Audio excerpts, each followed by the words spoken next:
And speaking of demand, all right, do we have to finally give in? Well, we've got a guest today, and I didn't want to billboard at the start of the program because, this is a polarizing figure.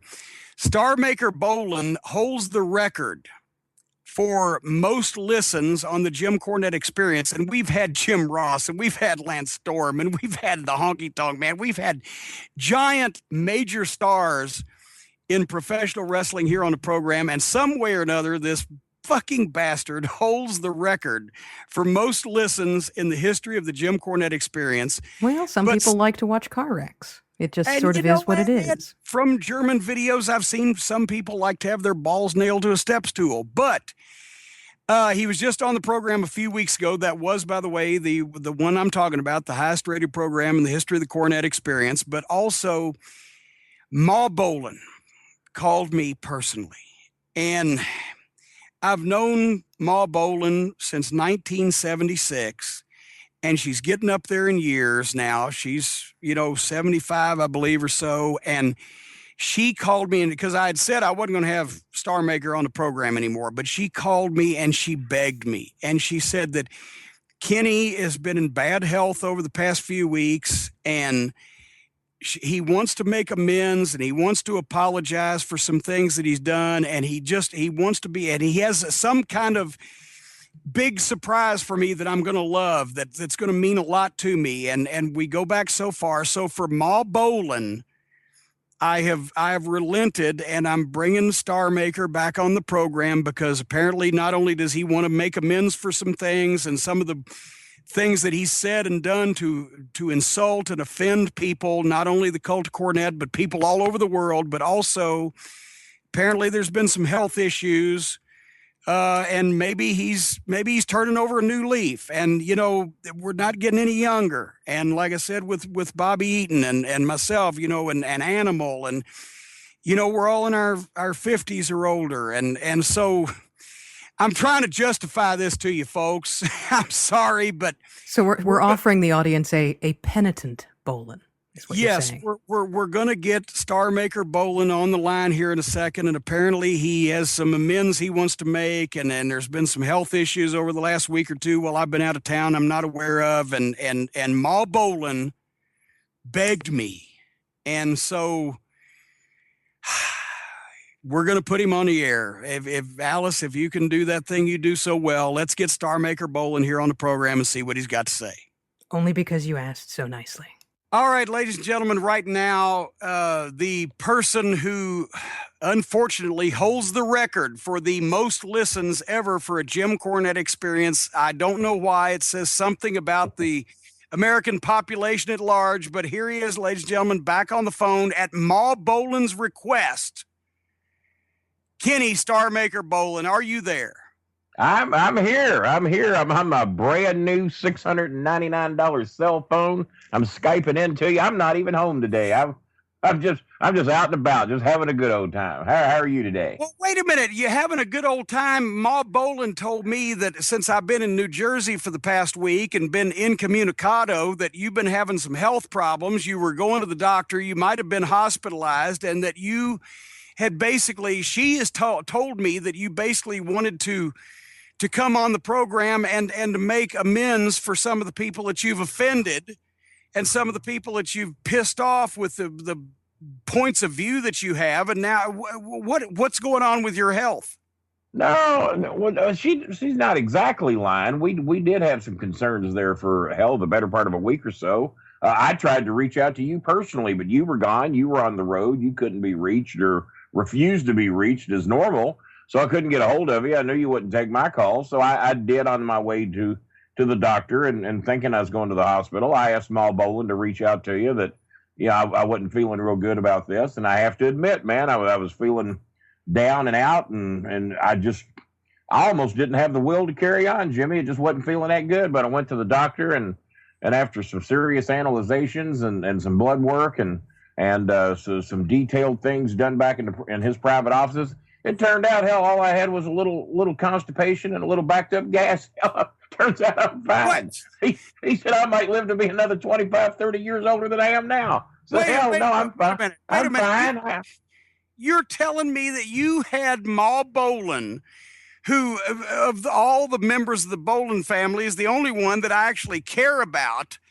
You had Ma Bolin call me and tell me you were on death's door just so you could get back on the program. And there's nothing wrong with you. Absolutely not. That's not at all what happened. That was preventive maintenance. I don't know what was going to happen. They could have you remember the last time I went to the hospital, I thought I was going in there for a couple hours. I was in for 17 days. Even you got concerned, or so I thought, until you went into hovering eagle mode just to see where the sack of money was. That was the only reason you came to that damn hospital. No, the sack of money, you were sitting on that green bank bag with $7,000 in cash that you had under your fucking giant ass. Deposit money. Just trying to get a place to live. You had no place at Castle Cornette for me, if you remember correctly. I asked you to rent me a wing, and you wouldn't do it. Try to get a little extra income coming into your place. Shows what love you have. And that's why I had to play on $7,000 and guard it like it was the last dime I ever had. The point Words of a classic manipulator. A classic manipulator. Exactly. That's a manipulation, because you know that this week Bobby Eaton has been hospitalized, and you know that I'm predisposed to fucking feel bad and be concerned over all of my friends who are over 50 years old, which you really think that I would come up and concoct some story, make up something just to get back on your show, which you did point out, I do hold the record for most downloads, most listens, destroyed Jim Ross. As a matter of fact, you kind of shunned me a little bit. I have number 1, number 2, number 3, number 4, number 5 most listened to. No, you don't. No, you don't have the top 5. I do. You can ask Court Bauer. He wouldn't lie about it. Court Bauer will tell you the truth. He's mostly a truthful man, just like myself, and he would not polish those numbers up. 1, 2, 3, 4, and 5, and you know it, and you tell Jim Ross to get over it. You don't have the top 5. You got 3 of the top 5. If we're going to be truthful, you got 3 of the top 5, and I don't know why. To be quite honest with you, but you got 3 of the top 5. But the point is, and yes, Court Bauer is a truthful man. He also gives our program away for nothing, but he's a truthful man. And yes, you've got 3 of the top 5 according to his reporting and anecdotes of the fact. For those of you out there asking, why does Kenny Bolin not have his own show on the MLW network? Jimmy Cornette just answered it. He gives our program away for free, and Kenny Bolin don't do shit for free. So, as a matter of fact, when Court Bauer called you and said, "Hey, would you like to have a weekly program on MLW?" you insisted it be VIP only, and you would get 75%. You wanted to take 75% of the man's business. His business. It's all my business. There wouldn't be any business if it weren't for me. How in the hell can I offer him 75% of something that he wouldn't have if I wasn't involved in it? He's getting 5% of my business is the way I saw it. I was being pretty goddamn generous. And on top of that, want me to work every fucking week? How long have you known me? When have I ever worked every week? I'm the Johnny Carson of the wrestling business, son. It's an hour a week. It's an hour a week, and all you have to do is talk. I don't work an hour a month if I can get out of it, and I didn't mind doing a monthly show. Let the rest of you do your shows, your little thing you do, and Conan and that MFSB, whatever the fuck his name is. Let all of y'all do your shows, and then I come in at the end of the month, like Hammer and Hank Aaron, and clean up and do my big show and pull it. And hell, I could even have some of y'all on as my guest to give y'all a boost and a rub. I mean, I'd be happy to do that. What did the doctor say? I heard you had health problems. You were seriously ill over the past week. What did the doctor say was the matter with you? Constipation. Cranial and anal impaction is apparently what the problem was with you. But in all of this, the thing that really got us here was that you said that you had some words you had to pass on to Jimmy, some really important things, and that's why you're here. Well, I've never been make amends. And by the way, let me say this: last week, everybody knows, last week was my birthday. I made it to 53 years old. I've baffled science. You gave me 2 presents. I say presents in quotation marks. Number 1 was we went to Steak and Shake, where you bartered with the the manager, so we got 30% off the bill for dinner, which then you promptly made me pay. So I paid for 70% of my own birthday dinner, and you gave me a brand new Star Maker Bolin t-shirt, and I washed it before I wore it, which I do with all my clothing. I washed it before I wore it. And the daggum, the print came off. It literally, it looks Stop it. It looks like it's 5 years old now. The lettering came off in the wash one time. That's on purpose. You know how the sexy girls these days like those denim washed aged jeans. Well, does Jimmy look like a sexy girl to you? Well, yes. Not really, but the shirt wasn't made for him. I just thought he'd want one. Why? This shirt is the lettering came off in the washer. Yeah, it's on purpose. It's like that denim washed effect. You put it on, and it looks 5 years old. It looks like you've been a Bolin fan for a long time instead of a new Bolin fan, just some bandwagon rider. We don't want that, and everyone knows you've been a fan of mine for a long time. So I felt you deserve the denim wash version. It's planned obsolescence, is what it is. That you sell somebody a shirt. And they wash it one time, and it looks like it's 5 years old, so they got to buy another one in the next 2 weeks. You just don't well, maybe you might be onto something there. I didn't think of that.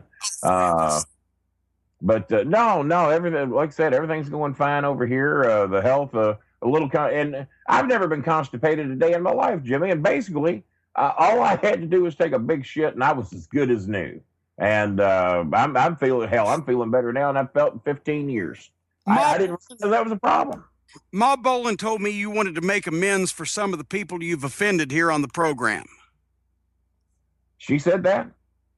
That's what she said. That's why you're on the program. Do you want to apologize for anything you've said? Do you want to apologize for the uproar that you've caused? Do you want to apologize for the people on Cult of Cornette that Twitter me constantly at the Jim Cornette and say, we don't want to hear from Kenny Bolin. We don't want to see Kenny Bolin. That's not what I see. I see 87% of your fans that are 93 was the last numbers I had. 93% of your fans are in uproar that I'm not on every week.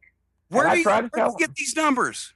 I try Court Bauer, and I try to be truthful about it and say to them, hey, I don't want to work every week. I do want some, and I'm truthful with them, Jimmy. I try to get the heat off you and Bauer that you all would have me on every week if you had your druthers about it, but it's just not possible at this time. But enough bickering and bartering about that, and I don't want to talk about Daniel Boone today, even though Daniel Boone's very important. What, Jimmy? You're interrupted. Let me ask you a question. Last I heard, you were about to get kicked out of your home because you've got 18 dogs over there. You're violating lease. There's the giant black lab. There's the pit bull. There's the giant. That poor lab is 15 and a half years old. She weighs 137 pounds. She's about as mobile as I am. The poor little thing just don't get around the way she used to. And she's totally harmless. So let's not worry about her. Now the pit bull. Wait a minute. You got a piece of paper from your doctor that says she's a service animal. And that's we're able to get her on the lease, but now you've got a giant pit bull. That pit bull must weigh 150 pounds. And last I heard, you were going to get kicked out of your home because you had an unauthorized pit bull that did or did not she bite the mailman or mail, but no. See, you get your story wrong. No, the maintenance man. She attacked the maintenance. Well, that part's accurate. That part, it was not the mailman. She only barks loudly at the mailman and the mail lady. But the maintenance man, and now come on now, let's tell the whole story. That poor little loving pit bull who eats popcorn out of my mouth, who licks peanut butter off my lips. Popcorn out of your mouth? Licks peanut butter off my lips. The dog is the most loving little animal that was ever created on the face of this earth. Pit bulls are mislabeled. And that dog somehow has learned how to open my bedroom door, jumps in bed with me, and somehow is able to force its tongue down my throat, much the way your ex-wife used to do, force its tongue down my throat, and wake me up every morning because it knows that I just kind of like it somewhere. I don't know what it is. Yeah, it's a dog, but a dog's mouth is cleaner than a human's So if you can't stick your tongue up against the tongue of another dog, then who are you? You know, why are you passing judgment? I've got to be quite honest. If you let Stacy put her tongue in your mouth, you have no reason to criticize what me and my pit bull do. Oh, for heaven's sake. I'm worried about the pit bull instead of you sticking the poor pit bull tongue down there. There's telling. Gentlemen, I need to get the look of horror off my face. I think we need to roll to the point. There was... Oh, no, an animal, and I rescued this dog. Let me say this. This poor dog is being poisoned by putting her tongue in your filthy mouth. No, she likes it. I don't mind in her. Dogs also like licking their own ass. You can't actually trust them. Don't go by what a dog chooses to do. She's a pit bull. That's kind of a tough thing. Pit bulls have trouble doing that. They don't really, and she's a girl, so she can't lick her own balls. So who in the house does lick her ass? I have to ask. Who's taking... That's the cat box's job. Cat box, your son. Y'all had to drag the cat box into it again, didn't you? But back to the biting situation. What it was, I had the little pit bull out on a leash, little Chaco. Little Chaco's out there on a leash, which is in accordance with the lease agreement around here. And I want you to know that maintenance man come up, and for some reason, because a 153-pound pit bull barked at it and charged at it, I had it under control. The dog wasn't going anywhere. I'm a big man. That dog wasn't going to drag me anywhere. That stupid fucking maintenance man kicked at my dog. Kicked at it. Not once, not twice, but 3 times. Well, the next time the maintenance man came, I added 10 feet to that leash. So he thought he had it all measured out properly. So when he came up there and he's going to be a big man and kick at my dog again, little Chaco had 10 feet to play with she didn't have the last time. And she got a hold of that little fucker's ankle, wrestled him down to the ground. And I'd say 6 hours later at the hospital, and a few shots later, the maintenance man don't kick my fucking dog no more. And yeah, they tried to evict me out of here, but I went to my doctor and explained to him the situation, that me and Ma Bolin would be heartbroken if anything happened to Chaco, and may put us in the hospital. This is a companion dog, not a service dog, but a companion dog. So they wrote me a note. I got a doctor's note stating that if little Chaco goes away, there's going to be lawsuits, there's going to be federal cases come up out of this. And they have backed off. They've let us have the dog. I gave them 4 Golden Corral coupons, said, I'm sorry. And if you keep your ass off my fucking yard, my dog won't bite you no more. So we've come to an agreement. So we're not going anywhere, and neither's Chaco. And the maintenance man learned a valuable lesson. So what you're telling me right now is that Ma Bolin called up and begged me to have you on the program so that you could make amends to people because you were in ill health and it could be any moment that you would expire. But it's now we found out that no, that was all bullshit. And that you have no fucking health problems, and that you used Ma Bolin to merely to swerve me and get you back on the program so that you could continue to offend people. And now we're talking about bestiality. Is this the first time on MLWradio.com that bestiality has been discussed? A dog loves its master with a little bitty kiss, and you turn that into bestiality? I'm somehow turning it into something wrong. Excuse me. I don't know. You're a sick man, and you almost disgust me. You almost make me not even want to do the main reason I'm here today. Well, that's another thing. Ma Bolin told me that you had some revelation, that you had some gift to give me, or some revelation that would enrich my life. And Jimmy, all I've heard now is about you French kissing your fucking pit bull that bites the maintenance man. Which I wish you'd watch the language. That is terrible. What is that award that they give out to people that just do extreme great things? What is it called? I have no idea. It's your story. Not a Peabody, but what is it that you get? Come on, Alice, you know everything, or at least think you do. But what's that you get? Can you narrow it down to English? Say I came up with a cure for cancer. Well, that would be probably a Nobel Prize in medicine if you did that. There you go, Alice. I knew you would know it. A Nobel Prize. I will probably be nominated for a Nobel Peace Prize for what I'm about to do here today. I know that Ma Bolin said that I was going to say I was sorry over some things, and that was wrong. I've never been sorry over anything I've said or done. That was probably a misfabrication on her part, and I apologize for Ma Bolin. But what I do have, Ma Bolin told a lie that you apologized for. It wouldn't be the first time, and I apologize for her. So that I will apologize for. I'll apologize for Ma Bolin. And oh, by the way, went to the doctor today. Clean bill of health. Bitch is going to live another fucking 20 years. So bad news. Come on now. That's your mama. Your mother.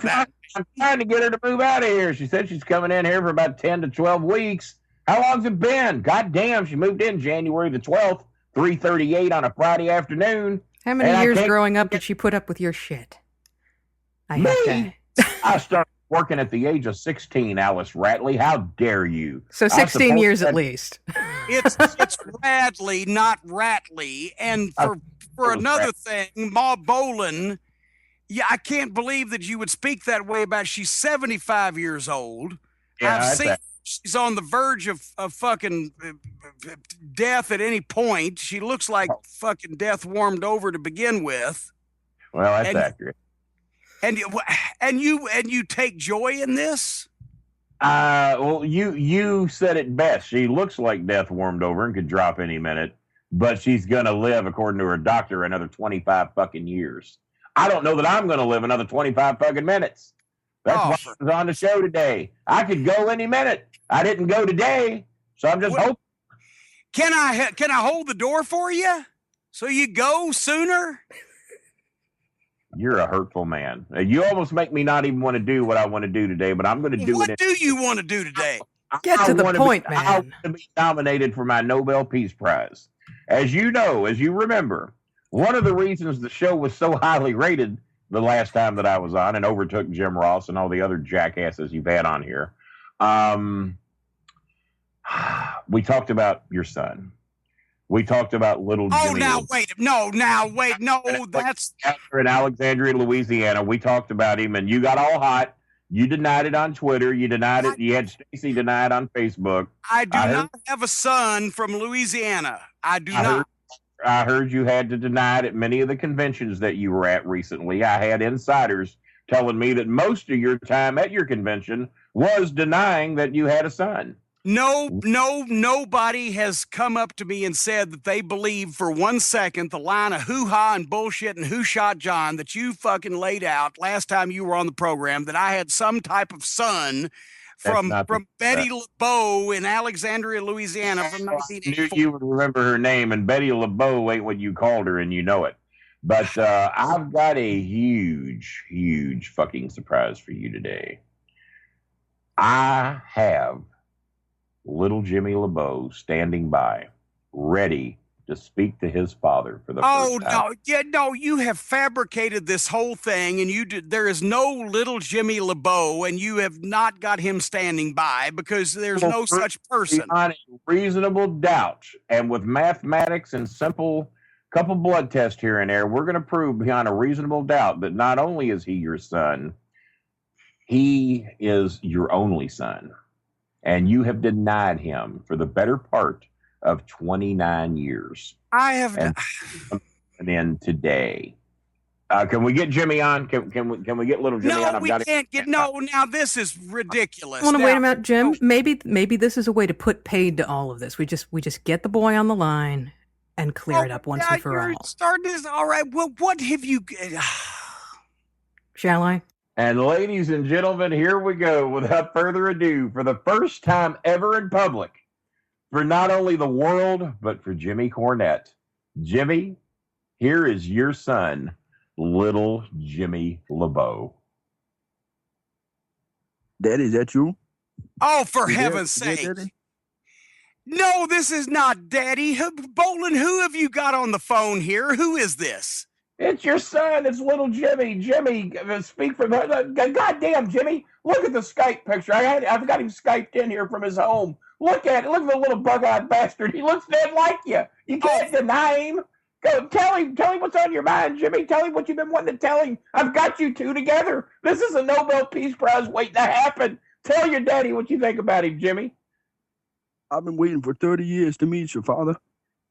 Oh, for heaven, no.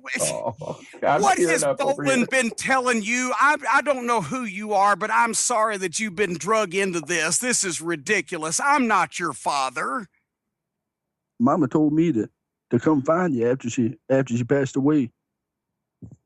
She said God, I'm tearing for up. heaven's sake, Bolin, what have you been telling this poor guy? And obviously, he sounds like he's not right. Well, no, he's just found, man. I'm tearing up over here just hearing and seeing you two finally together. Jimmy, little Jimmy, tell him when your birthday is, man. Tell him when your birthday is. September 17th, 1984.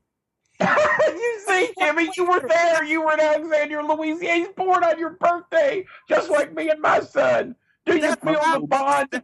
And Can you feel the bond, Jimmy? Can you feel it? I know I do. I feel the bond right here. Well, for one thing, I left Louisiana in the middle of December of 1984. That would be 9 months afterwards. But where are you from, little Jimmy? What part of Louisiana are you from? I'm from Alexandria, Louisiana, Daddy. Okay, well, the last time that I was in Alexandria, Louisiana was 2 weeks at least, or 3 weeks earlier. That was the end of November. What is the gestation period for? What are you, a hippopotamus? That would be 10 months. We're not saying you didn't have intercourse with a hippopotamus, but you also had intercourse with little Linda LeBeau, I think was her name. Am I correct on that, little Jimmy? No, you're not correct. 2 weeks ago, you said Betty LeBeau. Now you're saying Linda LeBeau. Well, I think Linda Betty LeBeau was her full official name. I'm pretty sure. But you had that nickname for her, and I'm not going to say it here in front of little Jimmy. I'm trying to protect him from some of the things you said about his mother, because you were quite disrespectful at times. So we're going to forget about all that here today. His mother doesn't exist. I do not have a child named Little Jimmy LeBeau from Louisiana. His mother doesn't exist anymore because she's dead, and it's quite hurtful for you to bring that up on the day that he finds his father.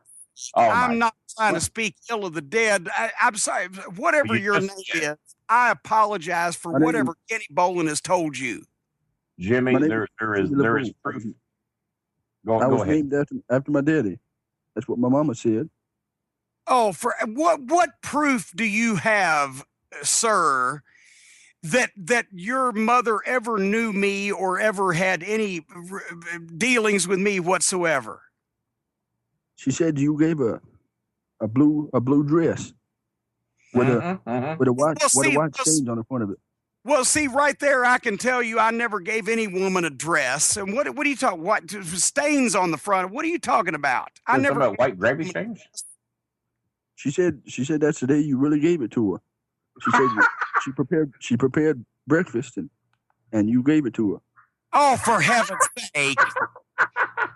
What are you trying to pull? I never gave a woman any dress. He gave it, all right, little Jimmy. He gave her a dress. I'll promise you that.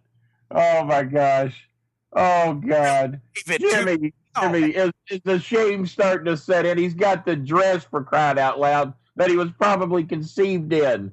But what more proof does he need? And come on, man. He's never shared a Father's Day with you. He's never shared a birthday with you. You two should have had 30 birthday cakes together by now. You never took him school shopping. You never took him to the mall to buy him a backpack. Get him a thermos with Scooby-Doo on it or something, or maybe Space Ghost, something cool like I used to do with my son. You have neglected this kid for the better part of 30 years, and it's time to come clean. And I heard, Jimmy, you've been traveling all over the country, and you've been going everywhere, selling your merchandise, selling your tea. And I thought you were doing it because for little Jimmy. That's why I thought you were doing it. I thought you were out trying to raise extra funds, knowing that you probably owe this kid a shitload of money. And I thought you were out raising money for him to make up all the lack of being a father that you've been over the past 30 years. Well, wait a minute. Now it comes to light. You have apparently told this poor young man, you've swerved his head all around, and you've told this poor young man that some way or another he's going to get a payoff out of me for being his father, little Jimmy LeBeau. In actuality, you're probably trying to put your hand in his pocket and get whatever kind of payoff that I might give him for yourself. That's what you're doing. That is Jimmy. little Betty Jimmy. LeBeau, I didn't give her a blue dress with or without white stains down the front of it. I don't care whether what anybody says. And little Jimmy or whatever your name is, Little Jimmy LeBeau. Yes, I've heard that you're being taken advantage of by Kenny Bolin to try to put his hand in your pocket some kind of way. No, I did not know your mother. Well, we are talking about a Cajun. I mean, they're basically special needs, and I say that as coming from a Cajun family. I was raised in the heart of the Cajun country. Oh God, I feel very sorry for your kid. Jimmy, little Jimmy, you're being swerved around by Kenny Bolin, who's trying to make a profit somehow off of your questionable parentage, and I don't know what to say to you. But no, I did not give this woman a dress. I did not have a child with this woman. And I certainly didn't put stains on the front of her dress from breakfast. I think you did. Jimmy, if you'll quit backpedaling for just a few minutes. I'm not backpedaling. I've plainly and clearly and concisely stated that I have nothing to do with this. Let me, in front of all the people, all the Bolin minions, all the cult of Cornette, whatever the fuck your fans call themselves, let me, right here in front of all of them, state, little Jimmy, you're right here. You have no reason to lie. Have I asked you for 1 penny for putting you together with your father here today, such as I've done? Have I asked you for 1 penny? No, sir. I have not. The young boy speaks the truth. What I did tell him is that I would go to bat for him and that I would get with you, Jimmy, on a personal level. I would come to your home, sit down at your dinner table, break bread with you, and motivate you to do the right thing.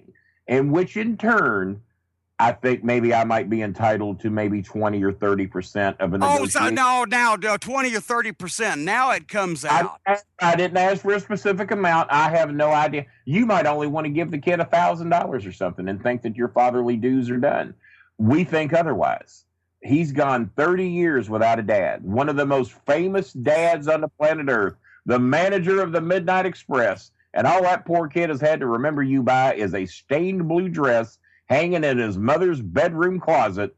And after she passed away, she still did not want that dress to go anywhere. Little Jimmy, I think that dress still hangs there today, does it not? Yes, it does. Little Jimmy, if you could have one wish today, right here with Jimmy, tell Jimmy what that wish would be, what it is you would like to do to make up for the years of not having a father. I want to meet your daddy.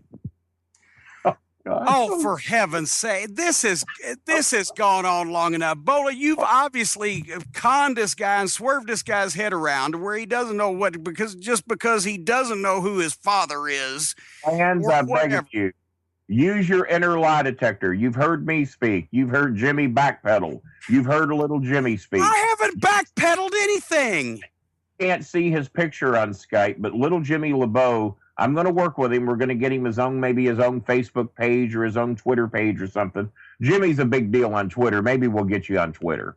And we'll let the fans decide. Look at Jimmy's little bug-eyed pictures of when he was a child. And I'm not insulting you, calling you a little bug-eyed child. You just look like your daddy. And how you don't have glasses yet, I'll never know. But and by the way, your hair's going to fall out too, but that's still something else. Hey, now, wait, don't talk about my hair falling out. Oh, wait a minute. I was talking to little Jimmy's hair. But I was just letting him know what he's facing. And by the way, no Cornette has ever lived past age 53. How old are you, Jimmy? I'm 53 years old, and I'm too old to put up with this horse shit. So you got some inner genetics that I think he needs to reward you for as well. Not only the 30 years that he screwed you as a father, but the additional 30 years of life that you've been fucked out of because of the Cornette genealogical system. The only reason that you're on this program today, Bolin, is because Ma Bolin, almost 80 years old, who the only member of the family that I have any respect for whatsoever, called me and told me that you were near death and that you wanted to call and make amends to the cult of Cornette, the people that you've insulted and the people that you've maligned over the course of the time I've had this program. And then I get you on here and you say everything's fine, and you come up with this ridiculous Who Shot John story about me having a child from 30 years ago in Louisiana, which is bullshit. Are you denying in front of your own son that you did not spawn? You're saying you didn't spawn this child somewhere around November 1983. Is that what you're telling me? Oh, you just said September. You can't even keep your story straight. No, I said spawn. Spawn means the night that you gave it to her. I'm talking about the night you gave it to her, not the night that little Jimmy come crawling out of his mother's womb. Well, if it was over breakfast, it was actually a morning that he gave it to her, but not to put a fine point on it. Jimmy eats breakfast pretty late. And the point is, you've swerved this boy's head around to where he obviously has a questionable history of his parentage. He doesn't know where he came from, but you've tried to insinuate. Well, you haven't tried to insinuate. You've not it that he's my child and he's not. This is ridiculous. I know Jimmy so well. I know Jimmy so well that he never eats breakfast in the morning because he's never up in the mornings back then. If I had to guess, you probably conceived little Jimmy at a Waffle House in Alexandria, probably about 10:30 at night. It would be my. That's where you're wrong. Because that is demonstrably wrong. Because recently Jim told us that the one meal he would have if he was if he was on death row would be a breakfast served to him by a family member. Was it your aunt or grandmother? It was my aunt, and thank you. And there was no Waffle House in 1984 in Alexandria, Louisiana. So that's once again. But I don't even know why I'm defending myself on this thing. The point is, I have. Oh, you better defend yourself.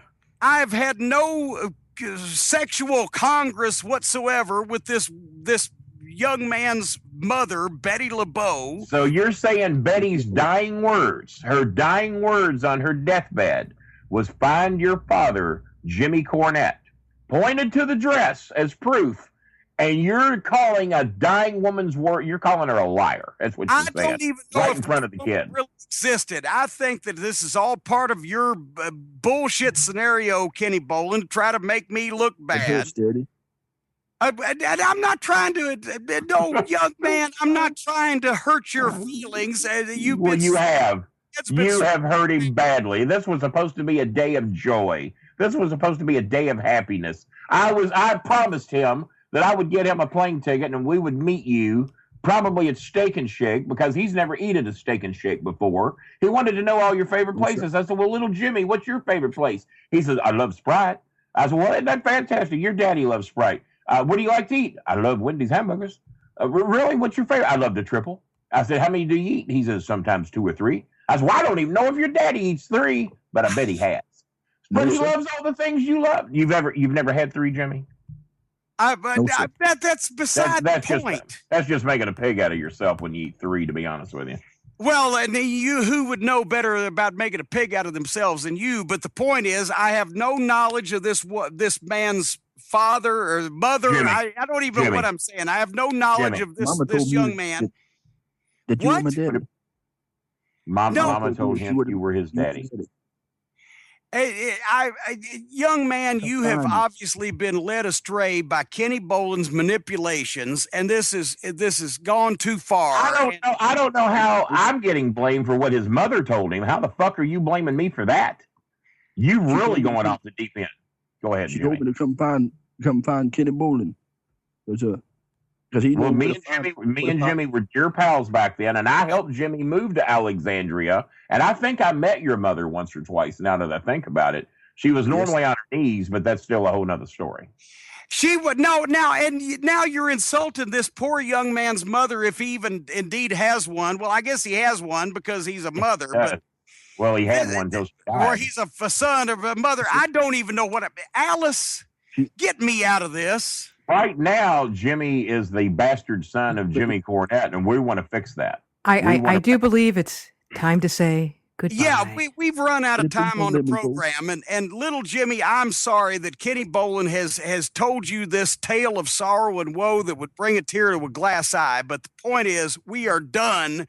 We are done with the program. We're done with Star Maker Bolin. We're done with little Jimmy LeBeau, and Alice will be back next week with more people on the program that are not Kenny Star Maker Bolin or little Jimmy LeBeau. I'm so verklempt, I don't know what to say.